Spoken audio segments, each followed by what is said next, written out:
Everyone, welcome to my YouTube channel commerce ही शिक्षा। आज की इस वीडियो में हम डिस्कस करने वाले हैं स्मॉल बिजनेस। स्मॉल बिजनेस क्या होता है, इसका क्या मीनिंग होता है, इससे रिलेटेड कौन से एक्ट हैं हमारे कोर्स में, वो आज हम डिस्कस करने वाले हैं। तो देखो, स्मॉल बिजनेस क्या है, नाम से अगर आप समझे तो भाई जो बिजनेस थोड़ा सा लोअर लेवल पर चल रहा है, मतलब उसमें इतनी ज्यादा अमाउंट इन्वेस्ट नहीं है, इतनी ज्यादा कैपिटल इन्वेस्ट नहीं है, उसी को आप स्मॉल बिजनेस कहते हैं, राइट। सो मोस्टली जो स्मॉल बिजनेस है, ये इसका कॉन्सेप्ट आप सबसे ज्यादा देखेंगे डेवलपिंग कंट्रीज में। देखो, एक होती है डेवलप्ड कंट्रीज, एक होती है डेवलपिंग कंट्रीज। डेवलप्ड कंट्रीज जो मोस्टली लार्ज बिजनेस में इन्वॉल्व होती हैं, कैपिटल इंटेंसिव इंडस्ट्रीज में इन्वॉल्व होती हैं। लेकिन developing countries like India, China, जिनके पास इतनी ज्यादा कैपिटल नहीं होती, जिनके पास क्या होती है सबसे ज्यादा लेबर। इंडिया, चाइना, ये कंट्रीज इसीलिए फेमस है क्योंकि यहाँ लेबर बहुत ज्यादा और चीप रेट पर अवेलेबल भी है, राइट। सो क्योंकि हमारे पास इतनी कैपिटल होती ही नहीं है, हमारे पास सबसे ज्यादा भारी मात्रा में लेबर है, और वो भी अनएम्प्लॉयड लेबर है, मतलब इतना ज्यादा कि किसी के पास इतना काम है ही नहीं, ठीक है। ज्यादा अनएम्प्लॉयमेंट यहाँ पर ज्यादा है, तो ज्यादातर लोग किसमें इन्वॉल्व हो जाते हैं, स्मॉल बिजनेस में इन्वॉल्व होते हैं। क्योंकि आपके पास लेबर है तो आप ज्यादातर लेबर इंटेंसिव इंडस्ट्रीज को आगे बढ़ाते हैं, ठीक है। अब लेबर इंटेंसिव इंडस्ट्री क्या होती है, लेबर इंटेंसिव इंडस्ट्री जहां पर ज्यादातर लेबर ही वर्क करते हैं, सारा काम मैनली होता है, मशीन्स की इतनी रिक्वायरमेंट होती नहीं है, राइट। अगर आप देखें, जो धागा बनाते हैं, कपड़ा बनाते हैं, हैंडलूम का जो काम होता है, या आप हैंडीक्राफ्ट वर्क देख लीजिए, तो इन सब में ना मशीन्स की इतनी रिक्वायरमेंट नहीं है, इवन होती ही नहीं है। ये लोग हाथ से ही सारी चीजें करते हैं। प्रॉपर इनका वो लकड़ी का पट्टा होता है जिसमें आप वो धागा वगैरह बनाते हैं, ठीक है, या आप चूड़ी बनाते हैं, या आप बीड़ी बनाते हैं, ठीक है। ये बहुत सारे ऐसे स्मॉल बिजनेस हैं जहाँ पर बहुत ज्यादा लेबर की रिक्वायरमेंट होती है, मशीन्स की रिक्वायरमेंट बहुत कम होती है, राइट। तो वो सारे आपके लेबर इंटेंसिव इंडस्ट्री कहलाते हैं। वहीं अगर मैं बात करूँ कैपिटल इंटेंसिव इंडस्ट्री, जो ज्यादातर डेवलप्ड कंट्रीज में होती हैं, हमारी कंट्री में भी है, लेकिन ज्यादातर हमारे यहाँ कौन सी है, लेबर इंटेंसिव इंडस्ट्री है, ठीक है, ज्यादातर। इसके अलावा जो कैपिटल इंटेंसिव इंडस्ट्री होती है, वहां पर सारी चीजें आपकी मोस्टली मशीन से वर्क करती है, यानी यहाँ पर ज्यादातर मशीन का वर्क होता है, और लेबर इंटेंसिव में ज्यादातर लेबर। यहाँ पर जो प्रोडक्ट बन रहे हैं वो ज्यादातर लेबर अपने हाथों से ही बना रहे हैं। कैपिटल इंटेंसिव में ज्यादातर जो भी प्रोडक्ट बन रहे हैं वो सारे मशीन से बन रहे हैं, राइट। सो अब यहाँ पर जितना भी स्मॉल बिजनेस है उसमें ज्यादातर लेबर इंटेंसिव इंडस्ट्री ही आती है, ठीक है। सो स्मॉल बिजनेस को अगर मैं क्लासीफाई करूं तो दो कैटेगरीज में क्लासीफाई होता है। एक है आपका ट्रेडिशनल, दिस वन, एंड एक है मॉडर्न। ट्रेडिशनल में कौन सी इंडस्ट्रीज आती हैं, village industries, handicraft, handlooms, khadi, choirs, sericulture, ठीक है। विलेज इंडस्ट्री जो गांव में छोटी छोटी, जैसे मैंने कहा एग्जांपल दिया, बीड़ी बनाने की इंडस्ट्री, ठीक है। इसके अलावा हैंडीक्राफ्ट, जो हैंडीक्राफ्ट आइटम्स आपने देखे होंगे, जूट से बनते हैं, या वुडन हैंडीक्राफ्ट होता है। हैंडलूम्स, वही जो कपड़ा बनाते हैं एक एक धागे को पिरोकर, राइट। खादी का तो आपने नाम सुना ही होगा, खादी क्लॉथ्स बहुत फेमस है इस टाइम पर, ठीक है। इसके अलावा यहाँ पर आ जाता है कॉयर्स और सेरिकल्चर। कॉयर्स बेसिकली जो जूट की रस्सी बनती है, ठीक है, मतलब जूट नहीं, नारियल का जो सुखाते हैं ना, नारियल, सूखा हुआ नारियल आपने देखा होगा, उसका जो जटाएं होती हैं उससे रस्सी जो बनती है, तो वो आ जाता है कॉयर्स में, ठीक। सेरिकल्चर, सिल्क वर्म से जो हम सिल्क बनाते हैं, राइट। सो ये सारी आपकी क्या है, लेबर इंटेंसिव इंडस्ट्री है। ट्रेडिशनल वे में हम सिर्फ और सिर्फ इन्हीं को कहते थे स्मॉल बिजनेस, ठीक है।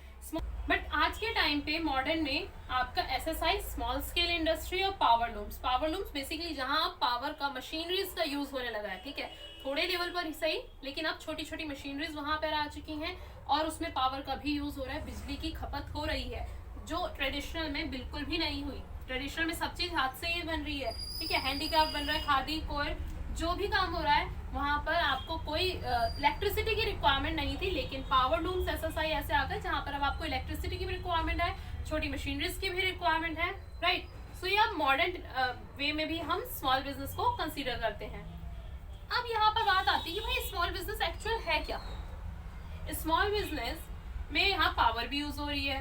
अब यहाँ पर जब पावर यूज हो रही है तो मशीनरीज भी आ रही हैं, तो हम स्मॉल बिजनेस किसे कहेंगे एक्चुअल में, जहां हम हैंडीक्राफ्ट हाथों से ही सारा काम कर रहे हैं, या जहां पावर यूज हो रही है, जहां लेबर ज्यादा यूज हो रहा है, या जहां ज्यादा कैपिटल लगी हुई है। तो इसके लिए ना कुछ पैरामीटर्स हैं, ठीक है, स्मॉल बिजनेस को मेजर करने के लिए कि एक्चुअल में भाई A B C 4 बिजनेस है।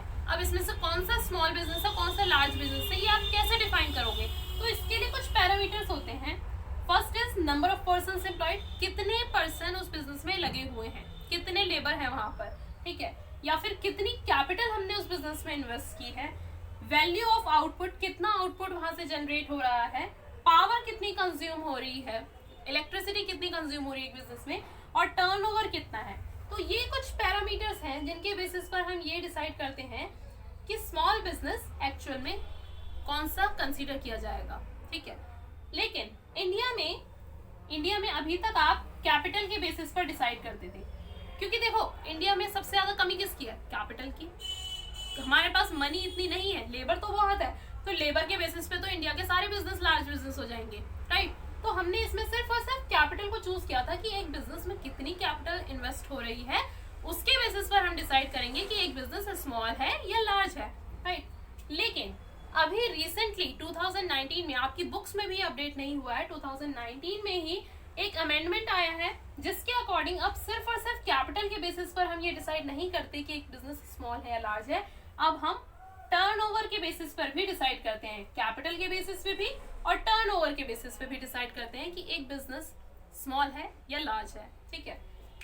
तो ये एक जो रूल बना है कि हाँ हम इस बेसिस पर डिसाइड करेंगे, उसके लिए हमारे पास हमारे इंडियन गवर्नमेंट ने एक प्रॉपर एक्ट बना रखा है, दैट इज MSMED एक्ट, ठीक है। तो पहले ये देख लीजिए, उसके बाद MSMED एक्ट को स्टार्ट करते हैं। अब आ जाते हैं MSMED एक्ट 2006। जैसे मैंने कहा कि हम डिफाइन करते हैं कि कौन सी इंडस्ट्री स्मॉल है, मीडियम है, ठीक है, वो किसके बेसिस पर डिसाइड करते हैं, MSMED एक्ट 2006। इंडिया में किसी चीज को भी फॉलो कराने के लिए ना आपको एक एक्ट बनाना पड़ता है, अदरवाइज वो फॉलो ही नहीं होती, राइट। तो उसी चीज के लिए हमने यहाँ पर एक्ट बनाया है। तो सबसे पहला क्वेश्चन जो आपका इससे रिलेटेड आता है वो इसकी फुल फॉर्म, MSMED की फुल फॉर्म क्या है, M for micro, S for small, M for medium, E for enterprise and development, यानी micro small medium enterprise development act. ये एक्ट आपको बताता है कि बेसिकली कौन कौन सी इंडस्ट्रीज आपकी माइक्रो में कंसीडर की जाएंगी, कौन कौन सी स्मॉल में कंसीडर की जाएंगी और कौन कौन सी मीडियम में, ठीक है। तो इनके अलावा जितनी भी इंडस्ट्रीज है वो तो सारी लार्ज में कंसीडर की जाएंगी। तो ये सारे आपके हैं तो सारे स्मॉल बिजनेस ही, लेकिन स्मॉल बिजनेस में भी हमने इन्हें 3 कैटेगरी में बनाया है, micro level, small, medium. Micro सबसे छोटा, स्मॉल उससे बड़ा और मीडियम उससे बड़ा, राइट। सो ये सबसे पहले ये एक्ट कब आया था, The act was published in India on 16 June 2006। India में ये पब्लिश हुआ था 16 जून 2006 को, बट फोर्स में कब आया है, फोर्स में आया है 2 अक्टूबर 2006। अब इसका मतलब क्या है कि भाई ये 2 डेट्स कैसे हैं, पब्लिश हुआ 16 जून को, लेकिन उस दिन से लागू नहीं हुआ पूरे इंडिया पर। लागू कब हुआ, मतलब केम इनटू फोर्स, फोर्स में कब आया, यानी तब से हो गया कि भाई हर एक इंडस्ट्री इसी के अकॉर्डिंग मतलब कैटेगराइज की जाएगी। तो वो हुआ है 2 अक्टूबर 2006 से, यानी एक्चुअली जब इम्प्लीमेंट हुआ है वो हुआ है 2 अक्टूबर 2006।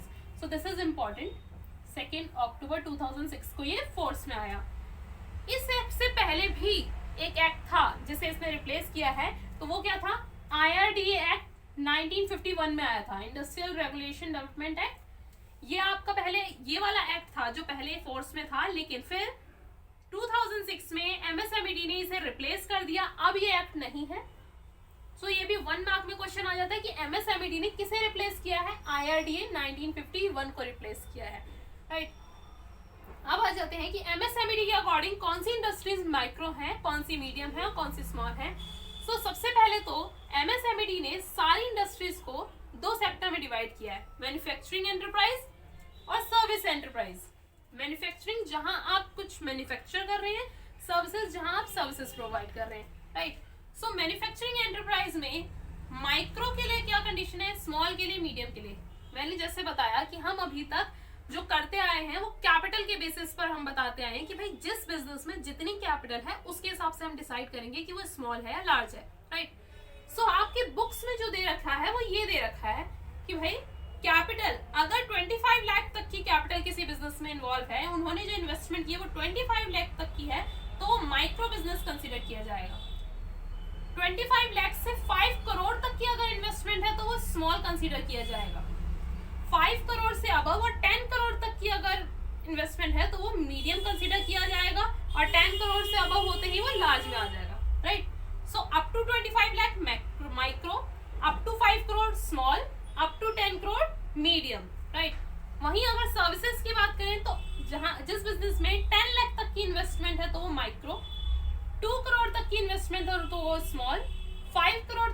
इन्वेस्टमेंट है तो वो मीडियम, राइट। सो ये इंपॉर्टेंट है, इसे याद रखना है आपको, क्योंकि इससे रिलेटेड भी क्वेश्चन आ जाता है कि किस लिमिट तक की आपसे पूछ लिया जाएगा कि एक बिजनेस में 2 करोड़ की इन्वेस्टमेंट है, ठीक है, 2 करोड़ की इन्वेस्टमेंट वाला किस में कंसीडर किया जाएगा, तो वो स्मॉल में कंसीडर किया जाएगा। 10 करोड़ की इन्वेस्टमेंट है तो वो मीडियम में कंसीडर किया जाएगा। तो इस टाइप से क्वेश्चन आते हैं।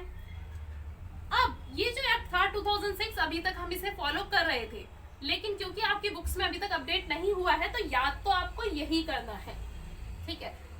बट नेक्स्ट ईयर से मे बी ये चीज चेंज हो जाए। 2019 में जो अमेंडमेंट हुआ है, अमेंडमेंट का मतलब होता है जो एक्ट में हम कुछ चेंजेस लाते हैं, तो MSMED एक्ट में कुछ चेंजेस लाए गए। कब?